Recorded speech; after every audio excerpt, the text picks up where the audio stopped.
بسم اللہ الرحمن الرحیم۔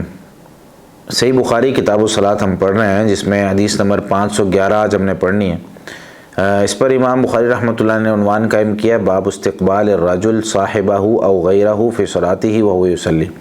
کہ آدمی اپنی بیوی کی طرف منہ کر کے نماز پڑھ سکتا ہے، یعنی اس کو سترا بنا سکتا ہے، یا کوئی اور شخص بیٹھا ہوا ہے اس کو سترا بنا سکتا ہے، فی صلاتہ اپنی نماز میں،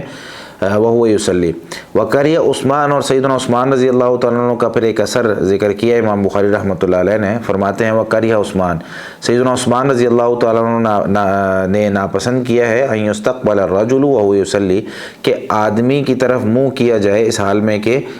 وہ نماز پڑھ رہا ہو، یعنی کوئی شخص نماز پڑھ رہا ہے اور ایک آدمی سامنے میرے بیٹھا ہوا ہے اور وہ منہ میری طرف کر کے بیٹھا ہوا ہے، تو کیا اس طرح نماز ہو جاتی ہے کہ نہیں؟ تو اس میں سیدنا عثمان رضی اللہ تعالیٰ اس کو ناپسند کرتے تھے، اور امام بخاری رحمۃ اللہ علیہ فرماتے ہیں کہ وَإِنَّمَا هَذَا إِذَا اشْتَغَلَ بِهِ فَأَمَّا إِذَا لَمْ يَشْتَغِلْ فقد قال زید بن ثابت ما بالیت ان الرجل لا یقطع صلاۃ الرجل۔ فرماتے ہیں کہ یہ اس وقت ہے، سیدنا عثمان رضی اللہ تعالیٰ عنہ کے قول کی وضاحت کرتے ہوئے فرماتے ہیں کہ یہ اس وقت ہے کہ وہ ناپسند کرتے تھے کہ جب آدمی کسی طرح کے اشارے کر کے اس کی نماز کو خراب کرنے کی کوشش کر رہا ہے، وگرنہ آدمی ویسے ہی سامنے بیٹھا ہے، اپنے قرآن کی تلاوت کر رہا ہے، یا کوئی اور بیٹھا ہوا وہاں پہ ذکر و اذکار کر رہا ہے اور اس کا منہ ہماری طرف ہے، یا کئی دفعہ اس طرح ہوتا ہے کہ بندہ نماز پڑھ رہا ہے اور یہاں پہ کوئی ٹیک لگا کے دیوار کے ساتھ بیٹھا ہے، اس کا منہ اس طرف ہے، تو کئی دفعہ اس کی طرف دھیان چلا جاتا ہے، لیکن وہ ہماری نماز کو خراب کرنے کی کوشش ہی نہیں کر رہا، تو اس طریقے سے نماز ہو جاتی ہے۔ اور سیدنا زید بن ثابت رضی اللہ تعالیٰ عنہ کا بھی قول یہاں پہ ذکر کیا ہے، کہتے ہیں کہ میرا نہیں خیال کہ آدمی کی نماز کو توڑتا ہے، کیونکہ کسی حدیث میں ایسا کوئی مسئلہ ذکر نہیں ہوا۔ اس میں جو حدیث لے کر آئے وہ امی جان سیدہ عائشہ صدیقہ رضی اللہ تعالیٰ عنہا سے ہے، فرماتی ہیں، یہ حدیث پیچھے بھی گزر چکی ہے، انشاءاللہ ہم 2-3 عنوان اکٹھے پڑھ لیتے ہیں، کہ انہ ذکر عندہا ما یقطع الصلاۃ، ان کے پاس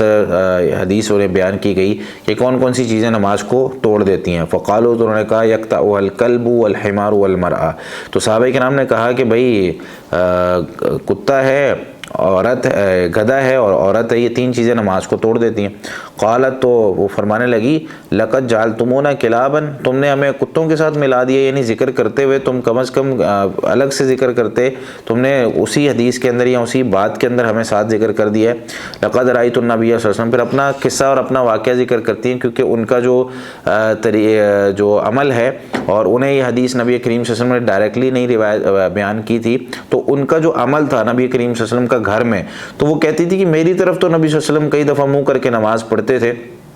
تو فرماتی ہیں کہ لقد رأیت النبی صلی اللہ علیہ وسلم یصلی وانی لبینہ وبین القبلہ، میں نبی کریم صلی اللہ علیہ وسلم کے سامنے آپ صلی اللہ علیہ وسلم نماز پڑھ رہے ہوتے تھے، وانی لبینہ وبین القبلہ، اور میں آپ صلی اللہ علیہ وسلم اور قبلے کے درمیان میں ہوتی تھی، وانا مضطجعۃ علی السریر، اور میں چارپائی پر لیٹی ہوئی ہوتی تھی، فتکون لی الحاجہ،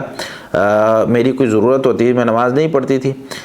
فاکرہ ان استقبلہ، لیکن میں ناپسند کرتی تھی کہ میں آپ صلی اللہ علیہ وسلم کی طرف منہ کر کے لیٹوں، تو میں کیا کرتی تھی، فانسل انسلالا، کہ میں وہاں سے بستر کے اندر سے لحاف سے، جیسے پیچھے حدیث گزر چکی ہے کہ میں اس کی پیندوں کی جانب سے، جہاں سے پاؤں رکھے جاتے ہیں جس طرف، تو وہاں سے میں لحاف میں سے نکل جاتی۔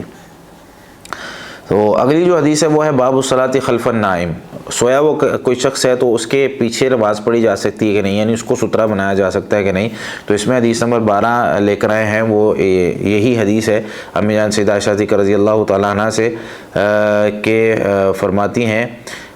کہ کان النبی صلی اللہ علیہ وسلم یصلی وانا راقدۃ معرضۃ علی فراشہ، کہ نبی کریم صلی اللہ علیہ وسلم نماز پڑھا کرتے تھے تو میں آپ صلی اللہ علیہ وسلم کے سامنے یوں لمبائی میں لیٹی ہوتی تھی، فاذا اراد ان یوتر ایقظنی فوترت، جب آپ صلی اللہ علیہ وسلم وطر پڑھنے کا ارادہ کرتے تو مجھے بیدار کر دیتے، مجھے اٹھا دیتے، میں بھی وطر پڑھ لیتی۔ تو اس سے پتہ چلا کہ سامنے اگر خاتون لیٹی ہوئی ہیں، عورت کو لیٹی ہوئی ہے، تو اس سے نماز نہیں ٹوٹتی اور اس کو سترا بنایا جا سکتا۔ آگے ہے اگلا جو عنوان ہے باب التطوع خلف المرأہ، عورت کے پیچھے نماز پڑھنے کا عنوان، 513 نمبر اس میں حدیث ہے، عن عائشہ رضی اللہ تعالیٰ عنہ عائشہ زوج النبی صلی اللہ علیہ وسلم انہا قالت،